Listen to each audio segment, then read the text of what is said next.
Israeli অবরোধ ও দফায় দফায় বোমা হামলায় গাজার পরিবহন ব্যবস্থা ধ্বংস হয়ে গেছে। ধ্বংসস্তূপ ঘেরা শহরের পশ্চিমে আল রাশিদ সড়কে ঘোড়ার গাড়ি, ঠেলা গাড়ি ও ৩ চাকার মোটরযানে এখন চলাচলের একমাত্র ভরসা।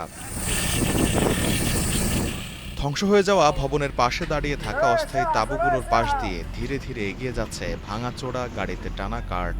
জ্বালানির অস্বাভাবিক মূল্যবৃদ্ধি এবং অবকাঠামোর ধ্বংসলীলা গাজাবাসীকে ফেলেছে এক ভয়াবহ পরিবহন সংকটে। গাড়ির জন্য অপেক্ষায় থাকা হোসেইন আল হামারনা নামের এক বাসিন্দা জানান, যানবাহনের চরম সংকটে ভুগছেন তারা। যাতায়াত অনিরাপদ ও অস্বস্তিকর, ভাড়া অনেক বেশি। কোনো কাজে বের হলে পেরিয়ে যায় পুরো দিন।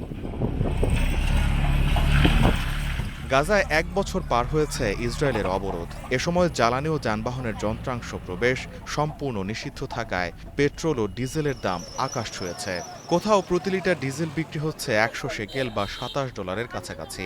রাস্তার পাশেই গড়ে উঠেছে জ্বালানির কালোবাজার। বাধ্য হয়ে অনেক চালক স্থানীয়ভাবে তৈরি নিম্নমানের জ্বালানি ব্যবহার করছেন। গাজার একজন যানবাহন চালক আবদেল করিম আবু আসি তিনি বলেন, টিকে থাকাটাই এখন আসল কথা।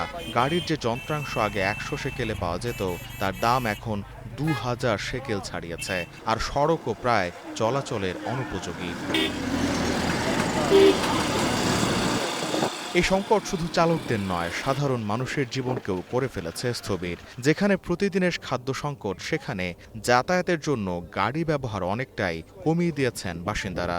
বেশিরভাগ মানুষ গন্তব্যে যাচ্ছেন হেঁটেই। যারা তাঁবুতে বা অস্থায়ী আশ্রয়ে বাস করছেন, তাদের দুর্ভোগ আরও বেশি। গোলাম কিবরিয়া, স্টার নিউজ।